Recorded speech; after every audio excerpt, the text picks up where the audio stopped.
Buenas tardes a todos. Muchas gracias también a los que estén online, que me han dicho que hay unos cuantos, ¿verdad? Sí. Muy bien, pues muchas gracias también a los que estáis online. Hoy cerramos el ciclo de conferencias cortas de formato pequeño de este año académico de nuestro proyecto de investigación Populismo y Constitucionalismo, Juripop, financiado por el Ministerio de Ciencia, Innovación y Universidades. Y tenemos la ponencia que nos va a realizar el profesor Marc Carrillo, de nuestra universidad, catedrático de la Universidad Pompeu Fabra, que se centrará su ponencia en lo que nos interesa más en nuestro proyecto, que es el papel del Poder Judicial ante el populismo. Así que, Marc, adelante. El espacio. Muchas gracias. Antes que nada, para los presentes, hay un colega de la Universidad de Barcelona, catedrático constitucional de mi promoción, Javier Arbós, que quizás es conocido por una parte de los aquí presentes, pero los que no lo conocen, pues mil gracias por venir. No podía faltar, es amigo mío y ya, siempre aprendo. Poca broma. El tema que os he propuesto tiene un título que no deja de ser, valga la redundancia, instrumental, es decir, la instrumentalización del Poder Judicial. Dentro del contexto de nuestro proyecto de investigación, referirse a la instrumentalización del Poder Judicial conduce necesariamente a examinar, sobre todo, el principio de independencia judicial y en qué medida las actividades de instrumentalización pueden condicionar dicho principio, que es un principio esencial del Estado de Derecho. Para abordar este tema yo trataré tres cuestiones.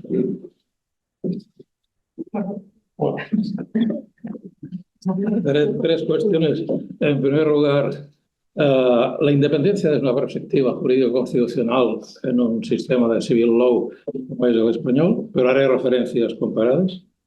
En segundo lugar, el instrumento de garantía que tradicionalmente ha aparecido después del constitucionalismo posterior a la Segunda Guerra Mundial, los polémicos, controvertidos consejos judiciales, consejos superiores de la magistratura. Y en tercer lugar, como es obvio, porque si no, no tendría sentido hablar del tema hoy ya, es examinar la independencia judicial desde la perspectiva del derecho europeo. Sin mayores introducciones, el primer tema. El primer punto, perdón. ¿De qué hablamos cuando hablamos de independencia? De independencia judicial me refiero. Hablamos del sometimiento exclusivo, cosas obvias, sometimiento exclusivo del juez a la ley. Un sometimiento que en ningún caso supone una posición de jerarquía del juez respecto de sus homónimos en la organización judicial del Estado. Ausencia, en definitiva, de jerarquía. Asimismo, el hecho de pleno sometimiento a la ley y ausencia de jerarquía no significa en ningún caso que el juez disponga de su libre albedrío para ejercer la función jurisdiccional. El juez está sometido a la ley y al conjunto del ordenamiento jurídico. Por tanto, quedan fuera de ese ámbito sus preferencias personales. El juez, en el ejercicio de la función jurisdiccional, subrayo, carece de libertad de expresión en el ejercicio de la función jurisdiccional y, por tanto, digamos que sus legítimas convicciones ideológicas, políticas, han de quedar absolutamente al margen. Simultáneamente, cuando hablamos de instrumentalización de la justicia, ¿a qué nos estamos refiriendo? Nos estamos refiriendo sobre todo a la utilización del poder judicial como una vía para conseguir un determinado fin, normalmente un fin de carácter político o estrictamente personal, a veces vinculado con la actividad política. Es decir, se busca una decisión de oportunidad y no de legalidad. se busca utilizar el Poder Judicial como medio indirecto para conseguir un objetivo político de otro orden. En todo caso, el objetivo es desvirtuar, pervertir, corromper el ejercicio de la función jurisdiccional. Precisando algo más sobre la idea de independencia judicial, hemos de añadir que...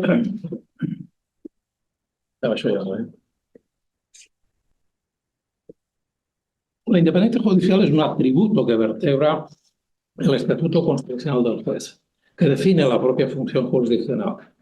Es un requisito ineludible del Estado de Derecho y se predica, como es bien sabido, frente a poderes públicos, llamada distinción externa, frente a otros poderes públicos del Estado o particulares,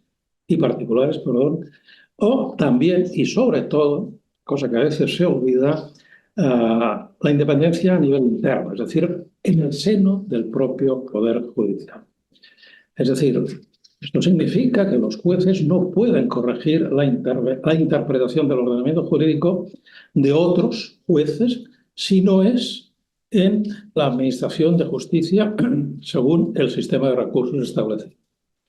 Un juez no puede corregir a otro salvo a través del sistema de recursos. ¿Cuáles son las garantías del ordenamiento jurídico español de la independencia judicial? En primer lugar, es bien claro la reserva de ley orgánica, 122 de la Constitución. En segundo lugar, la creación de un órgano de naturaleza constitucional como es el Consejo General del Poder Judicial.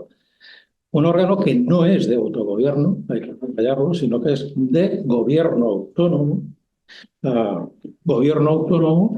integrante dentro del ámbito del Poder Judicial, sobre todo sobre el estatuto jurídico de los jueces, y por tanto, otro matiz importante a tener en cuenta, Consejo General del Poder Judicial, consejos de la magistratura, en ningún caso forman parte del Poder Judicial. La tercera característica es la inamovilidad, que hoy se da por hecha, artículo 117.2, es decir, el derecho a no ser removido del cargo, separado, suspendido, trasladado, ni jubilado, salvo de acuerdo con las previsiones previamente establecidas por la ley. Es importante detenerse un poco en este territorio, porque sobre todo, repasando la historia constitucional española, hay que subrayar que hasta la Segunda República, en los años 30, la independencia judicial prácticamente se identificaba con la inamovilidad y poco más. Y sobre todo subrayar también que es hasta 1870, es decir, Revolución gloriosa de 1868, donde hasta entonces los jueces operaban como cualquier otro funcionario público sometidos a la específica, por no decir galdosiana, figura española del funcionario itinerante. Es decir, el funcionario que dependía exclusivamente del poder político dominante en cada momento y, en consecuencia, eso afectaba también a los jueces. Jueces in itinere. El juez era cesante si el poder político cambiaba. Eso cambia parcialmente con la primera ley modernizadora del Poder Judicial de España, la ley provisional orgánica del Poder Judicial de 1870, que establece la inamovilidad como garantía, pero poco más, la inamovilidad como garantía. La sujeción a la ley, el estatuto y estas cosas, eso lo intentaría hacer la República y poco más. Una cuarta garantía, obviamente, es el régimen de incompatibilidades para ejercer el cargo de juez y magistrado. El caso actual, la prohibición de ejercer cargos públicos, pertenecer a partidos y sindicatos, partidos políticos y sindicatos, etc. Tema que quizás valga la pena recordar que durante el proceso constituyente de la actual Constitución del 78 fue un tema controvertido porque había un sector, sobre todo vinculado a la izquierda, que consideraba que era mejor que el ciudadano conociese directamente cuáles eran las convicciones políticas de un juez y, por tanto, su adscripción política pública fuese conocida. No fue así y este es un motivo, una causa de de incompatibilidad. Y en quinto lugar y último, la responsabilidad jurídica, que no, en ningún caso, la responsabilidad política. Estamos en un sistema de civil law y, por tanto, la responsabilidad jurídica se arbitra en tres ámbitos: el civil, el disciplinario y el penal.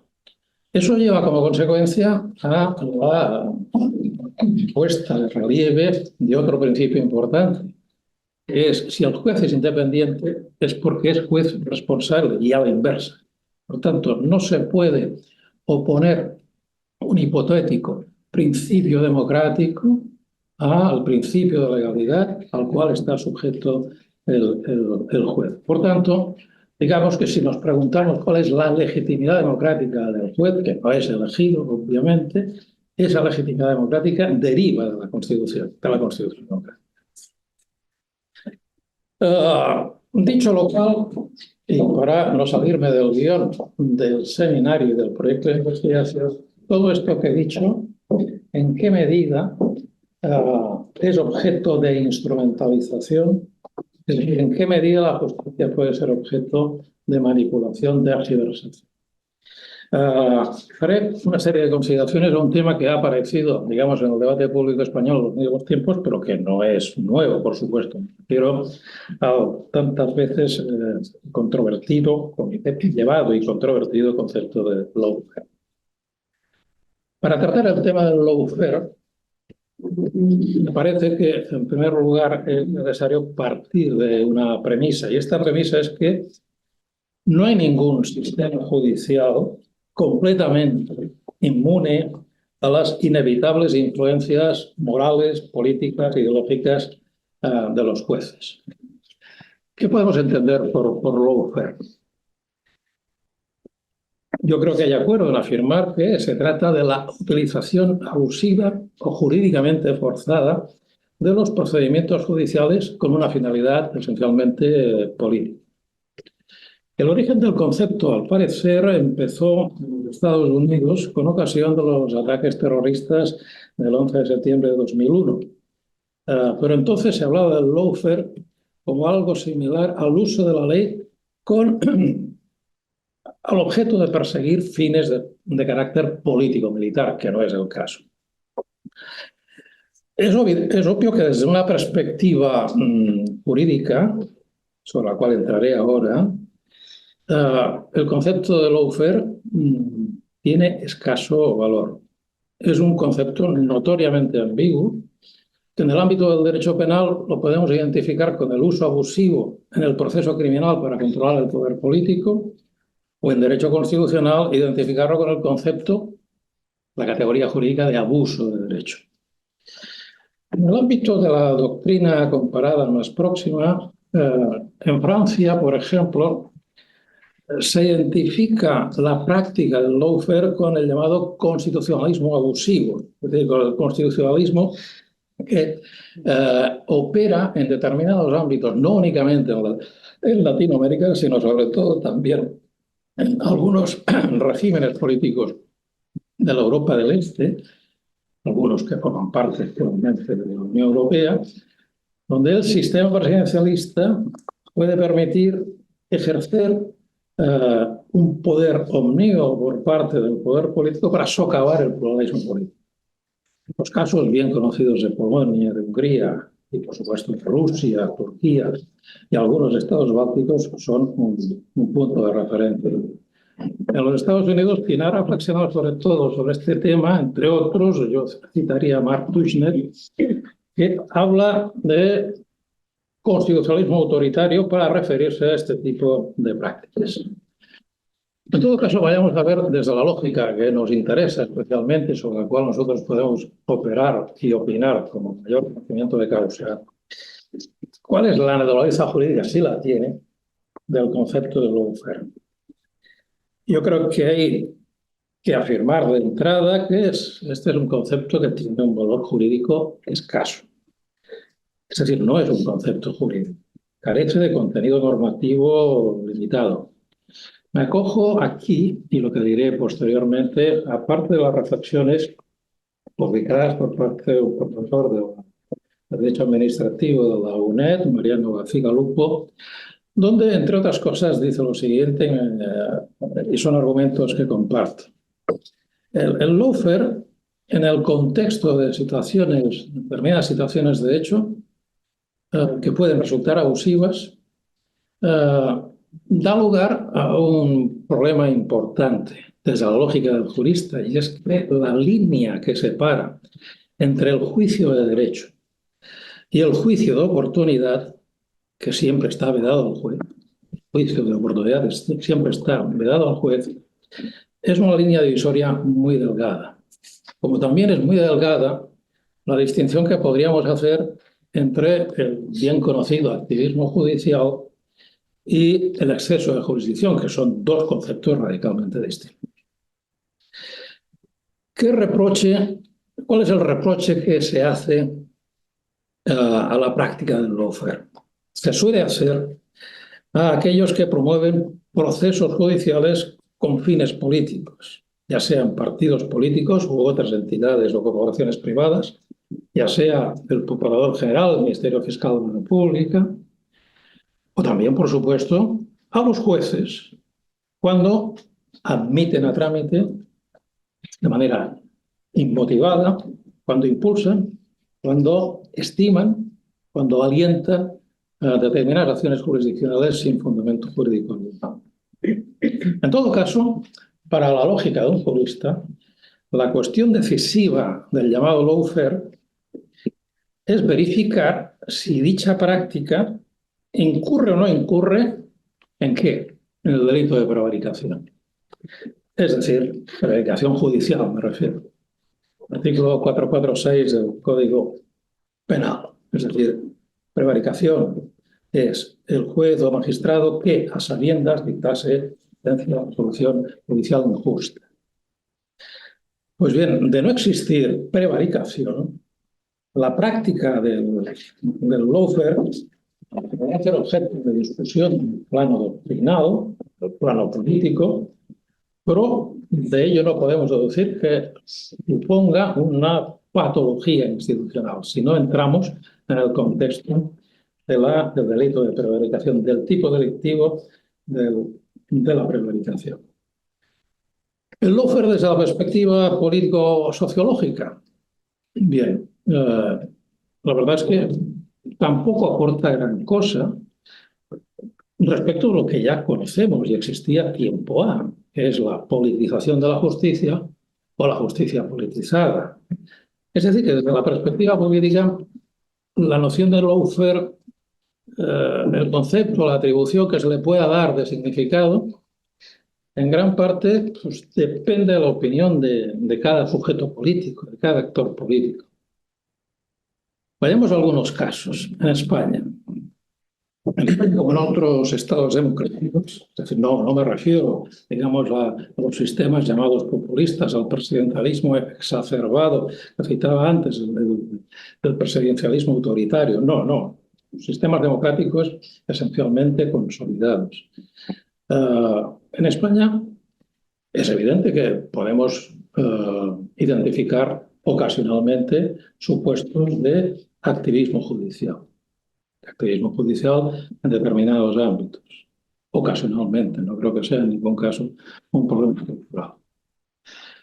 Casos, no obstante, que pueden incidir flagrantemente en supuestos de lawfare. Por ejemplo, sin ir más lejos, el juez instructor que mantiene inerte, inactiva una causa durante años y la reactiva de forma simultánea a las modificaciones legislativas de una norma aplicable al caso concreto. Es decir, reacciona cuando el Poder Legislativo modifica una determinada norma respecto a un tema que afecta a su jurisdicción que durante largo tiempo había mantenido muerto. Es ciertamente un exceso notorio de las funciones jurisdiccionales. ¿Cuál es la respuesta ante ello? Es decir, ¿cuál es el control ante estas circunstancias, ante estas anomalías? A mi juicio, como ha ocurrido en España, como de momento se ha intentado proponer en España, es crear una comisión de investigación, de acuerdo con el artículo 76 de la Constitución, al objeto de que incluso los miembros del Poder Judicial puedan comparecer ante la comisión de investigación. A mí me parece que esta solución es absolutamente improcedente. Es una ruptura del principio de división de poderes, porque si bien la Constitución dice que será obligatorio comparecer ante dichas comisiones, es evidente que el Poder Judicial, en el ejercicio de sus funciones, queda desvinculado de otros poderes del Estado y el único instrumento de control es, en su caso, el ejercicio de la potestad disciplinaria por parte del órgano de control del Poder Judicial, que es el Consejo General del Poder Judicial, y no otros poderes. Sin perjuicio, naturalmente, en su caso, si hubiese prevaricación de responsabilidad jurídico-penal.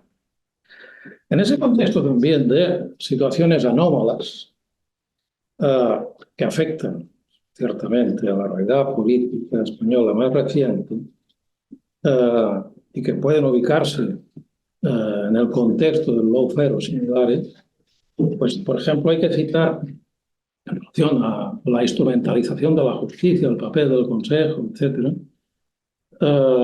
Por ejemplo, artículos de jueces en ejercicio publicados en prensa. Por ejemplo, recuerdo no hace mucho tiempo el artículo de un magistrado, José Luis Requero, la Sala de lo Contencioso Administrativo del Tribunal Supremo, artículo en el diario ABC, comportaba una crítica jurídica y también política al proyecto de ley de amnistía. Es evidente que, de acuerdo con lo que he sostenido anteriormente, el juez carece de libertad de expresión en el ejercicio de la función jurisdiccional, pero fuera de la función jurisdiccional no puede operar como cualquier ciudadano sin el debido self-restraint, el autocontrol. Y en este caso, opinar sobre una proposición de ley que eventualmente pueda ser objeto de enjuiciamiento en su ejecución por parte del Tribunal Supremo es absolutamente inadecuado. Como lo es dentro del contexto de las llamadas redes sociales, por ejemplo, el caso reciente de un tuit de un magistrado mercantil dedicando insultos de todo tipo al presidente del gobierno. O, por ejemplo, en relación a la ya citada ley, el proyecto de ley de amnistía, las manifestaciones o concentraciones de jueces ante determinados tribunales superiores de justicia contra el texto legislativo. Es evidente que eso es una absoluta falta, entre otras, de la obligación que tiene todo juez, artículo 395.1 de la Ley Orgánica del Poder Judicial, de no dirigir a los poderes y autoridades, etcétera, etcétera, calificaciones o censuras. Bien, hasta aquí el primer punto que os quería plantear, en el que he intentado conjugar la noción ortodoxa de independencia judicial y determinadas prácticas que la pueden poner en cuestión.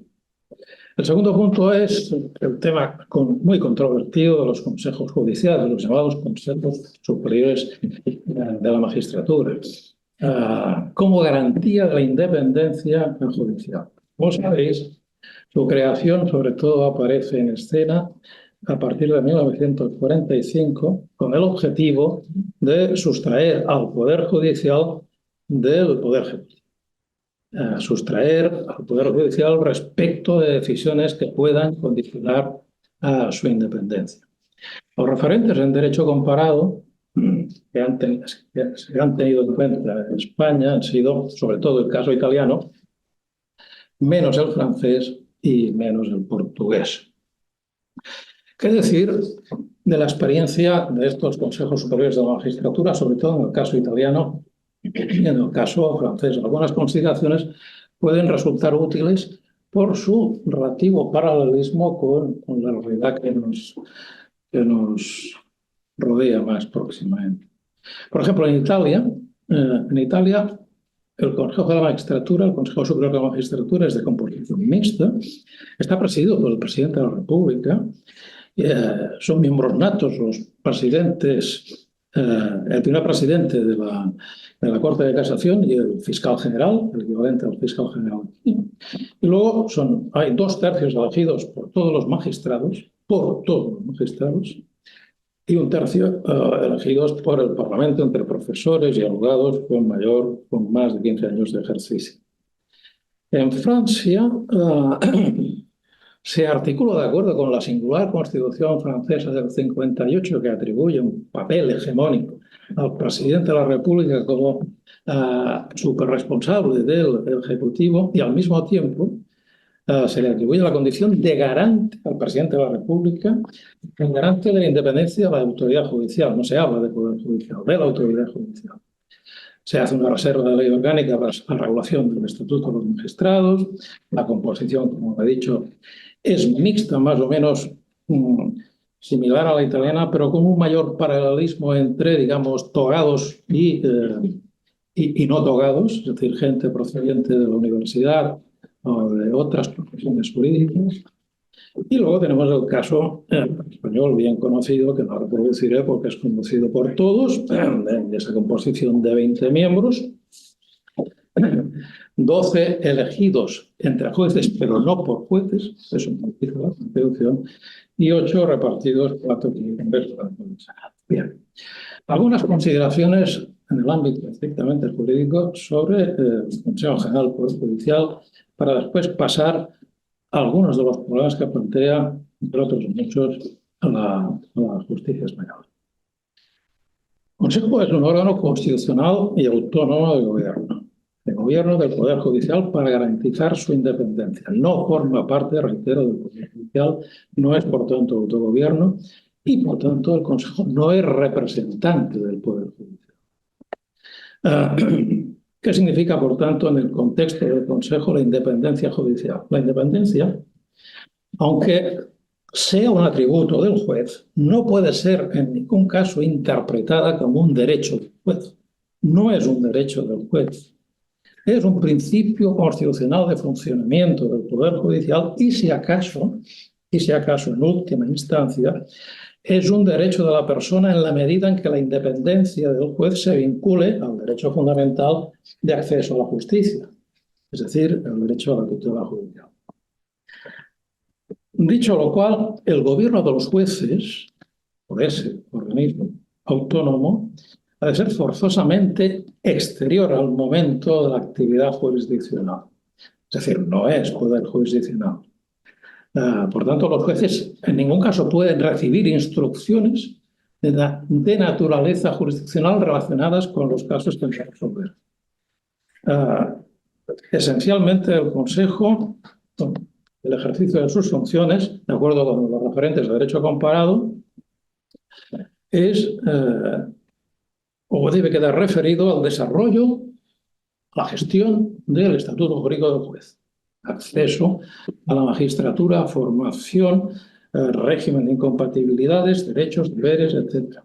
Es lo cierto, como veremos más adelante, que la regulación que hace la ley orgánica respecto del Poder Judicial le atribuye un amplio catálogo de competencias que no se reducen a las relativas al estatuto jurídico del juez. Bien, en todo caso, el gobierno del juez en ningún caso, subrayo, en ningún caso puede ser un gobierno en sentido político. No puede ser, por tanto, objeto de control político. La presencia del presidente del Consejo General del Poder Judicial ante el Parlamento es sencillamente para rendir cuentas cada año exponiendo las conclusiones de la memoria anual y nada más.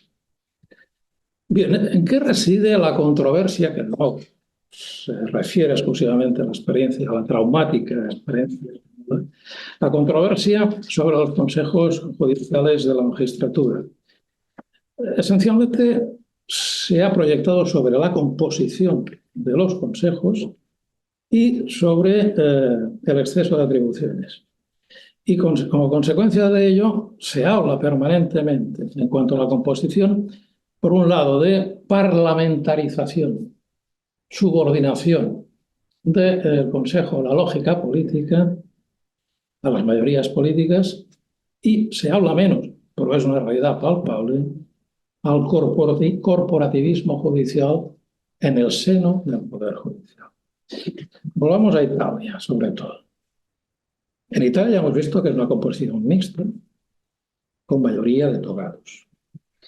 Me acojo aquí a las reflexiones interesantísimas y si alguno de los aquí presentes es de su interés, los trabajos de Niccolò Zanon y Francesca Biondi son interesantísimos para conocer un poco la realidad de este órgano en Italia. Y por cierto, por vuestro conocimiento, hoy forma parte de dicho consejo un colega nuestro italiano bien conocido por los presentes, Roberto Rombo. Bien, en Italia se ha hablado largamente, se ha denunciado largamente sobre el abuso de la autonomía del poder del Consejo General de la Magistratura, del Consejo Superior, perdón, hasta el punto de que desde la doctrina se dice atención que con ese abuso de la autonomía se corre el riesgo de perder la autonomía respecto del gobierno, del Ministerio de Justicia. Por tanto, la necesidad de preservar el principio constitucional de independencia y, por tanto, de la autonomía de la magistratura, entendido como gestión administrativa confiada al Consejo, exigiría a la doctrina italiana de algunas reformas, algunas reconsideraciones, justamente para mantener la independencia, no solo frente a la política, subrayan los italianos, sino también respecto del régimen interno, del mundo interno de los jueces, que no puede ser entendido nunca como un aparato al margen del Estado democrático, del Estado de Derecho. En este sentido, se habla de propuestas de reforma constitucional que, desde luego, creo que pueden quedar hoy muy lejos de las opciones políticas de la actual mayoría política en Italia. Propuestas de reforma que consisten, por ejemplo, hablan los italianos, algo muy similar aquí, de establecer una paridad absoluta entre judiciales y otros juristas, es decir, corregir la previsión constitucional que otorga mayoría a los jueces nombrados por los jueces. Dicen los italianos, eso podría favorecer una reducción del corporativismo judicial. ¿Qué entendemos por corporativismo judicial? ¿Qué entienden los italianos? ¿Qué podemos entender, digamos, en sentido común por corporativismo? El comportamiento profesional, aquel tipo de comportamiento profesional en defensa a ultranza de los intereses internos de los jueces y de la solidaridad entre ellos, pero internos de los jueces no únicamente en relación al estatuto jurídico, sino también en relación a sus opciones políticas. Ciertamente, esta propuesta de reforma, y esto vale también naturalmente para España, puede entrar o entra en conflicto con una recomendación bien conocida del Consejo de Europa, la primera, ha habido después varias. La primera es de 17 de noviembre de 2010, que sugiere una composición mixta de los consejos, pero siempre con una representación mayoritaria de los estados. Hay que decir, como todos sabemos, que el Consejo de Europa es un órgano de carácter consultivo y que, sin embargo, del derecho de la Unión en ningún caso se deriva, hoy por hoy, que el Consejo deba tener, los consejos de la magistratura deban tener una composición en los términos que dice el Consejo de Europa. Ser razonable o no, pero eso no es derecho de la Unión hoy por hoy. Dicen los italianos que si se acepta esta recomendación, si se acepta la recomendación del Consejo de Europa, en todo caso, es decir, si se rechaza la paridad entre togados y no togados, en todo caso sería importante en Italia prever como causa de inelegibilidad a aquellos miembros de los consejos, aquellos miembros que puedan ser del Consejo que anteriormente, en la anterior legislatura, o hayan sido miembros del gobierno o hayan sido parlamentarios. En definitiva, lo que aquí conocemos con el concepto de puertas giratorias. Bien, sobre las atribuciones, y siguiendo con Italia, sobre las atribuciones del Consejo Superior de la Magistratura, desde una ley de 2005, desarrollada después por un decreto ley de 2006, se han modificado las reglas de la carrera judicial. es interesante tenerlo en cuenta por lo que concierne también al caso español. Y estas reglas han supuesto en Italia la necesidad de cambiar el criterio para acceso a los altos cargos de la judicatura, que hasta entonces estaba basado esencialmente en la antigüedad, en la carrera ordinaria, discreta, a veces gris, por un criterio que se base en el concurso y, por tanto, en los méritos, por tanto, en la competencia interna. Entre otras cosas, también para evitar el corporativismo. Es interesante también, por lo que vale la pena compararlo con el caso español, es sobre la función de informar que tiene el Consejo italiano respecto de proyectos de ley. Aquí, en Italia, solo puede emitir el Consejo un dictamen sobre un proyecto de ley objeto de debate, o un anteproyecto de ley objeto de debate posteriormente en el Parlamento. Únicamente lo podrá hacer a petición del gobierno. No hay una prescripción legal obligatoria, por la cual cualquier proyecto de ley, como es el caso de España, que afecte a la organización del Poder Judicial, sea objeto de dictamen. Como sabéis, este ha sido un ámbito, digamos, de controversia política porque el Consejo, que actualmente no es osado afirmar que ha actuado también como actor político a través de la potestad de emitir informes en temas que tenían una relación causal con la organización del Poder Judicial más que relativa, siendo una intervención muy extensiva de la previsión. En el caso de Francia el tema es mucho menos controvertido, sobre todo el tema de la composición, y ciertamente aquí el papel importantísimo que hace como órgano de control supremo del Consejo Superior de la Magistratura, del Consejo de Estado, que es la jurisdicción administrativa, jurídico-constitucional administrativa en Francia, respecto de cuyas decisiones, digamos, los que están especialmente vinculados. Vayamos al caso español. Como sabéis, la Ley Orgánica del Poder Judicial se modifica conforme a la Constitución, de acuerdo con las sentencias de 1986, y establece en la actualidad un proceso de nominación de los miembros del Consejo por las Cortes Generales, respetando la distribución que hace la Constitución de que 12 sean jueces y 8 que sean de otras profesiones jurídicas, incluso también jueces, propuestos por el Parlamento. Bien, la sentencia célebre del año 86, la 48-86, cuando avaló la constitucionalidad de esta reforma de la ley orgánica, ciertamente lo hizo, como podemos coincidir, a partir de un criterio de interpretación literal. Pues la Constitución no dice que los 12 serán elegidos entre y por, no dicen por tanto es posible que puedan ser elegidos por otras instancias del Estado, como así ocurrió a partir del 85.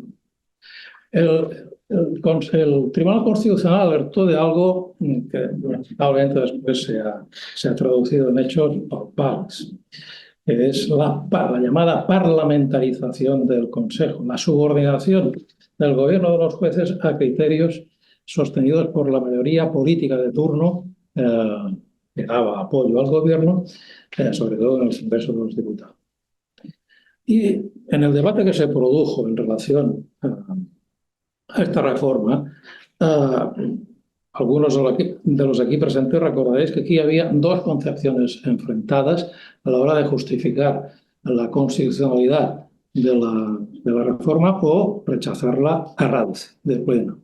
Una primera, que era la que lo rechazaba, sostenía que el gobierno de los jueces ha de ser por los jueces, el tema de los jueces es un coto privado para los jueces no lo decían, pero viene a ser una especie de cuerpo aparte, y es bueno que gobiernen entre ellos y que el representante de la soberanía popular no intervenga. Por el contrario, la segunda opción consideraba que era necesario hacer intervenir a la sociedad a través de los representantes parlamentarios para evitar, estamos en 1985, no estamos ahora, para evitar la tendencia que mostraba un estamento del Estado, 1985, muy vinculado desde un plano ideológico a valores, a concepciones jurídicas, a convicciones políticas, todavía muy tributarias de la dictadura pasada. Es decir, una concepción del Poder Judicial desde esta segunda opción que consideraba que había sido muy poco permeable al proceso de transición democrática en España. Es evidente que la parlamentarización ha sido un hecho, eso es incuestionable. La situación obscena, me permito calificarla de obscena, de la actual situación del Consejo, casi próximo a los 6 años sin ser renovado, yo creo que no admite discusión en este sentido, pero también, aparte de la parlamentarización, hay que poner de relieve el corporativismo judicial ya preexistente entonces y que se manifiesta en una doble dimensión, tanto profesional como política. ¿Cuáles eran los argumentos, aparte de los que he dicho, que sostienen en la actualidad en determinados ámbitos de doctrina, aquí cito López Guerra y otros, en el sentido de avalar la necesidad de una composición del Consejo mixta, pero con presencia de representantes del Parlamento? Se afirma, es lógica, es obligada esta intervención del representante de la soberanía popular si no se quiere, se afirma, crear un órgano de decisión de innegable relevancia para el funcionamiento del Estado y que se configure como un órgano separado del principio de legitimación democrática de todos los poderes del Estado y, por tanto, del propio juez. Bien, a partir de aquí, si nos paramos a analizar algunos de los problemas, entre otros, que desde el ámbito judicial, desde el ámbito de la doctrina también, pero sobre todo del ámbito judicial se denuncian del funcionamiento del Poder Judicial, hemos de partir de la base normativa que es innegable. Y es que tenemos un Consejo del Poder Judicial con importantísimas atribuciones.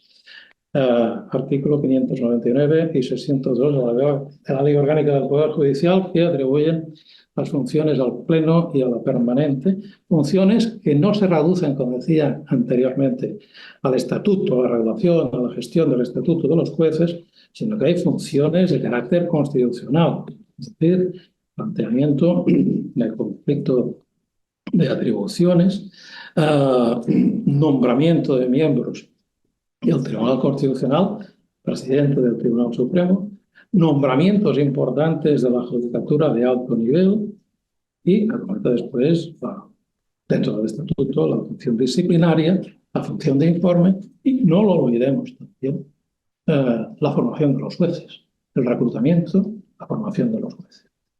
Por tanto, tenemos un Consejo Superior, un Consejo del Poder Judicial, un Consejo Judicial con amplias atribuciones que por ese mismo hecho no es difícil intuir que con ese amplio catálogo de funciones, digamos que como hipótesis de trabajo es un órgano susceptible o más susceptible de caer en las redes de la llamada política.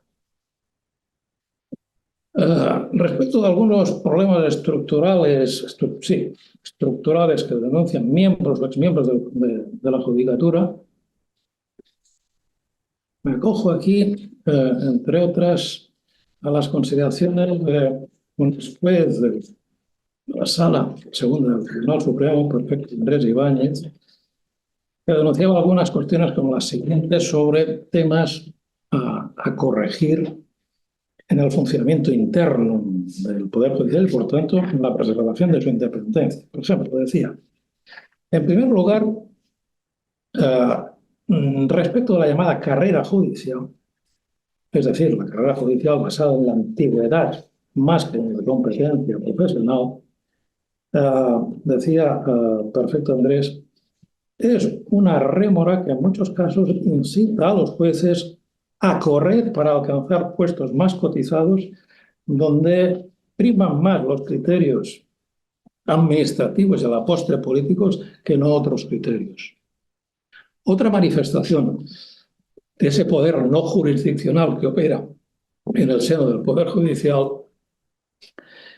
de algunos jueces sobre otros son las atribuciones presidenciales, es decir, atribuciones presidenciales de carácter discrecional. Por ejemplo, la formación de las salas de justicia, con la designación de uno u otro magistrado o incluso el hecho mismo de que un magistrado las pueda presidir.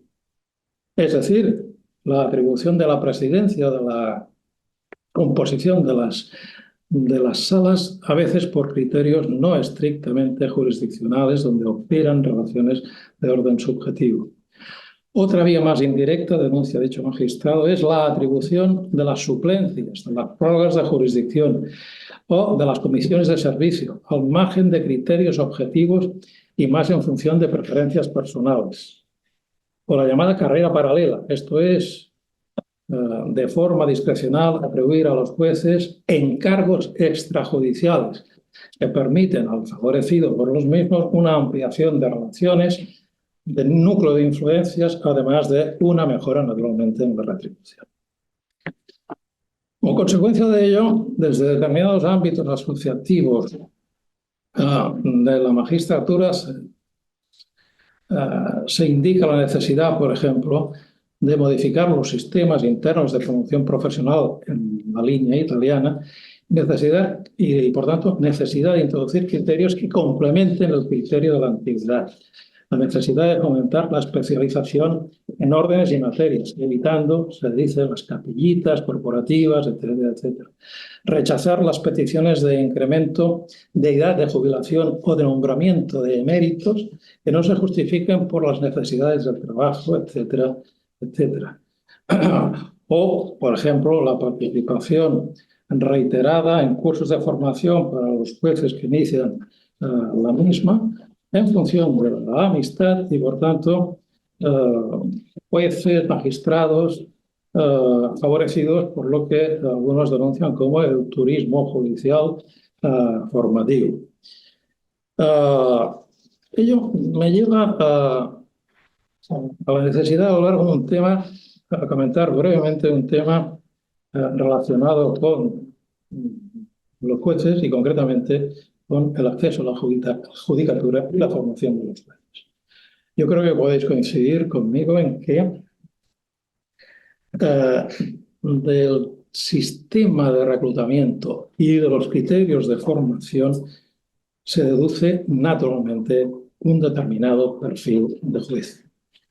Y en este sentido, tenemos un sistema de acceso libre a la judicatura que es un sistema enormemente tradicional, que prácticamente ha cambiado poquísimo, en el que se valora en la fase de acceso libre la memoria del candidato y no la capacidad de razonar. A diferencia del acceso a otros altos cargos de los cuerpos jurídicos del Estado, abogados del Estado, letrados del Consejo de Estado, letrados de las Cortes, donde el proceso de selección se combina ciertamente con la necesidad del pleno conocimiento del ordenamiento jurídico, por tanto, de la memoria, con la capacidad de razonar mostrada en un dictamen, mostrada en casos prácticos, en fases de selección que sean selectivas. Volviendo al tema de los jueces, y hablo con un cierto conocimiento de causa, es enormemente positivo que en la fase de acceso a los tribunales que se reúnen exclusivamente en el Tribunal Supremo con sede en Madrid para examinar a los candidatos, es enormemente positivo la composición plural respecto de las profesiones jurídicas de dichos tribunales. Miembros del Supremo, miembros de las audiencias, de la universidad, de la Fiscalía, notarios, etcétera, etcétera. Ahora bien, grave problema, es que después de escuchar durante 1 hora 15 minutos a este señor, a esta mujer que ha superado la prueba de la memoria hablando de 5 ejercicios, ese tribunal tan plural no puede en ningún caso preguntar, interrumpir, argumentar con el candidato cuál es su posición al respecto sobre la enfiteosis o sobre el contrato de obra pública. ningún caso. Por tanto, me acojo aquí también en relación a la necesidad de cambiar el chip, cambiar esta forma de selección, a quien hemos trabajado al respecto y sobre quien ha trabajado especialmente sobre este tema, que es Alex Saiz, que en su informe, largos años ya, para la Fundación Alternativa, si no recuerdo mal, hablaba de cosas tan sensatas como las siguientes, que sin embargo siguen pendientes. Por ejemplo, revisar el contenido de los programas. Hay que saber todavía que materias como el derecho constitucional, el derecho administrativo, el derecho de la Unión Europea tienen una posición muy modesta en ese programa. Propone otras cosas como, por ejemplo, sustituir el cuestionario previo de entrada de preguntas jurídicas como elemento de filtro por un ejercicio escrito de cultura general jurídica. O 3, incorporar una valoración psicotécnica de los candidatos del proceso selectivo. O desconcentrar la sede de los tribunales de acuerdo con la propia configuración territorial de España como Estado políticamente descentralizado. Regularizar, un tema importantísimo, la actividad de los preparadores, de aquellos profesionales que forman para preparar la oposición, sobre todo su régimen fiscal. Es decir, excluir el dinero negro. 6, incluir la formación obligatoria de una segunda lengua, si cabe, extranjera, y el conocimiento, fomentar el conocimiento de las lenguas cooficiales allí donde existen en España. Y sobre todo, en relación a la escuela judicial, que sin duda es un elemento muy positivo, evitar que la escuela judicial, que el acceso a la escuela judicial de aquel candidato que ya ha superado la fase de oposición, sea entendida como un trámite, como una especie de paseo, en la medida en que se entiende que ese candidato que ha superado las oposiciones memorísticas ya queda legitimado por ese esfuerzo y que por tanto nada tiene que aprender en la escuela judicial. En fin,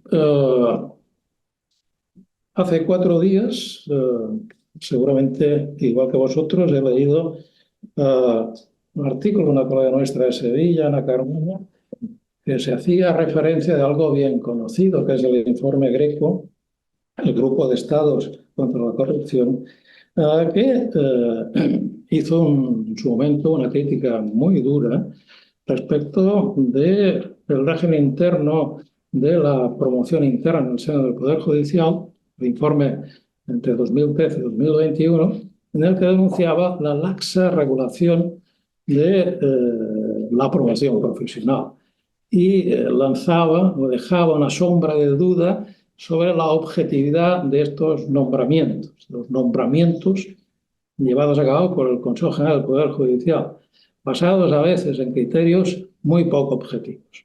Fruto de esta crítica, afortunadamente, la Ley Orgánica del Poder Judicial se reforma en 2008 y en la actual redacción del artículo 326.2 de la Ley Orgánica se establece, entre otras cosas, que las convocatorias para ser presidente del Tribunal Superior de Justicia de Cataluña o cualquier otro, la convocatoria de la plaza debe ser abierta y por concurso, publicada en el Boletín Oficial del Estado. La valoración se basará esencialmente en la ponderación de cada uno de los méritos avalados por el candidato. Eso será en audiencia pública y la propuesta del Pleno siempre deberá ser motivada. El tema de estos importantes que yo creo que pueden facilitar la necesidad de evitar el corporativismo y, por tanto, la instrumentalización de la justicia a tinta. Para acabar este segundo punto, y disculpad la extensión, otro tema importante sobre el Consejo, dentro de la situación de absoluta irregularidad institucional en la que se encuentra. Sabéis que el año pasado el Tribunal Constitucional dictó una sentencia, la 128-23, avalando la constitucionalidad del Consejo General del Poder Judicial en funciones. Es decir, la pregunta que se le hacía a través de una reforma legal de la Ley Orgánica al Tribunal Constitucional Es constitucional que una vez que el Consejo ha acabado su mandato de 5 años, es constitucional que ese periodo de interino hasta la espera del nuevo Consejo, ese Consejo no pueda ejercer todas las funciones de las que disponía, fruto de la mayoría política anteriormente legitimada por las elecciones.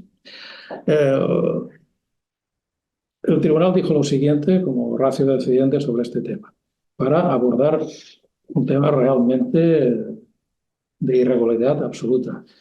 En términos de cifras, os quiero recordar que la última renovación del Poder Judicial la actual renovación pende de 2018, estamos casi a 6 años. En 1966, lo que se llevó a cabo en aquel momento, duró 8 meses la renovación. En 2001, 4 meses. En 2006, ya 2 años. En 2013, 2 meses. Pues bien, ¿qué dice el tribunal? Dice, atención, la Constitución deja margen de actuación, margen de maniobra suficientemente amplio para desarrollar de manera extensa el artículo 122 de la Constitución. Por tanto, no hay obstáculo para que el legislador orgánico regule el ejercicio en funciones de aquellas que son necesarias para la ejecución del régimen ordinario de un órgano que no es jurisdiccional. Lo que no es normal, lo que no prevé la Constitución, claro, es una prórroga indeterminada como la que se ha producido y se está produciendo. Es una situación extraordinaria y, por tanto, es lógico que se limiten las funciones ante una situación de auténtica anomalía. Y dice textualmente, la suspensión de determinadas funciones del Consejo actúa como garantía de la independencia del propio Consejo frente a las cámaras, pues privan a estas del presunto lo digo yo, interés que podrían tener en llegar a mantener activo el Consejo cesante para que éste continúe ejerciendo plenamente sus funciones de acuerdo con los criterios de la mayoría actual. Claro, podéis decir, esto ya es una rémora, es una consecuencia de algo que se denunciaba, que es la parlamentarización del Consejo General del Poder Judicial. Pero este es ya otro problema. El tema es cómo hacer frente a una anomalía de este tipo. Bien, y por último, 5 minutos o algo más para abordar el tercer punto, que es algo indeclinable. Y es la independencia judicial del Poder Judicial, independencia judicial desde la perspectiva del derecho europeo. Sabemos todos que Hungría desde 2010, Polonia desde 2015 y otros Estados miembros de la Unión han sido lamentablemente protagonistas negativos de la última ampliación de la Unión Europea. Es decir, son protagonistas negativos del proceso de integración europea. Ayer mismo, y más lejos, ayer mismo, y como consecuencia del reciente cambio de mayoría política en Polonia, el actual primer ministro Donald Tusk, expresidente también del Consejo Europeo, recibió la noticia de manos de la presidenta de la Comisión, la señora Ursula von der Leyen, que Bruselas se plantea archivar el expediente incoado, de acuerdo con el artículo 2 y el artículo 7 del Tratado de la Unión, contra Polonia por las reiteradas vulneraciones de los principios básicos del Estado de Derecho y, sobre todo, aquellos que conciernen a la composición de los tribunales y, por tanto, el principio de independencia judicial, artículo 19.1 del TUE. Bien, ¿qué decir sobre la independencia judicial en el ámbito de la Unión? La independencia judicial es un principio que interesa a la Unión Europea.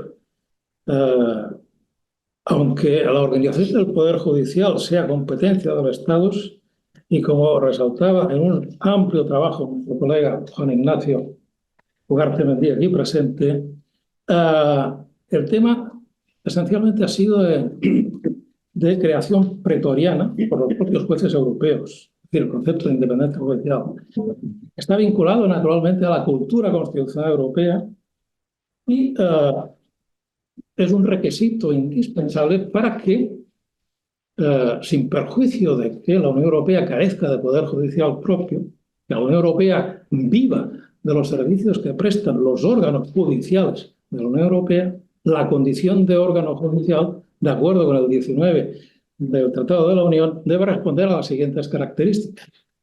Se entiende por órgano judicial aquel que sea permanente, por tanto, prohibición de jurisdicciones especiales, jurisdicción obligatoria, que el proceso sea contradictorio y, por supuesto, que el juez sea independiente. Y nos adentramos, entre otros, en el leading case sobre este tema, que es el tantas veces citado caso de la Asociación Sindical de Jueces Portugueses, sentencia 27 de febrero de 2018. Esta sentencia es enormemente importante en lo que concierne al principio de independencia judicial y a la necesidad de evitar la instrumentalización política del Poder Judicial, porque establece una doctrina sobre las garantías de la independencia judicial que los Estados han de cumplir respecto de sus propios jueces, en su condición estos también de jueces de la Unión. Y por tanto, el 19.1 del Tratado de la Unión, que reconoce el derecho a la tutela judicial, dentro de la tutela judicial se incluye la garantía de la independencia que es inherente a la función de juzgar. Por tanto, el 19 se convierte no solo en un parámetro de control de las normas europeas, sino también de las normas nacionales. Es decir, el Tribunal de Justicia podemos afirmar que se adentra a través de la combinación entre el artículo 19 y el artículo 2, se adentra en un ámbito tradicionalmente integrado en la autonomía institucional de los Estados, que es la regulación por ellos mismos de la legislación procesal y de la legislación normativa sobre el ámbito orgánico y judicial. De esta forma, la sentencia del caso portugués, como las sentencias en línea similar que afectan a Polonia, a Portugal, a Rumanía y a otros, han supuesto la posibilidad del tribunal de examinar disposiciones nacionales relativas al estatuto de los jueces. Una forma podríamos decir, de entrismo europeo sobre algo que en principio antes podría pensarse como entenderse como impensable en la medida en que forma parte de la soberanía de los viejos estados. Me refiero a pronunciarse, caso portugués, sobre la jubilación de los jueces, el nombramiento y separación del cargo, el salario, el destino judicial, etcétera, etcétera, o la organización del Poder Judicial en su conjunto, el caso que afecta a Land de Hesse en Alemania, o el caso de República en Malta. Por tanto, se atribuye una invocación, perdón, se puede constatar una invocación al 19.1, una invocación que ciertamente no es una invocación ilimitada, es decir, es necesario impedir una cierta vida expansiva de la interpretación de dicho precepto, porque en la medida en que es activado por la vía tradicional, que es la cuestión perjudicial del 267 del Tratado de Funcionamiento, es evidente que el planteamiento de la cuestión, el juez nacional debe acreditar una relación de conexión del caso concreto que le afecta con el derecho.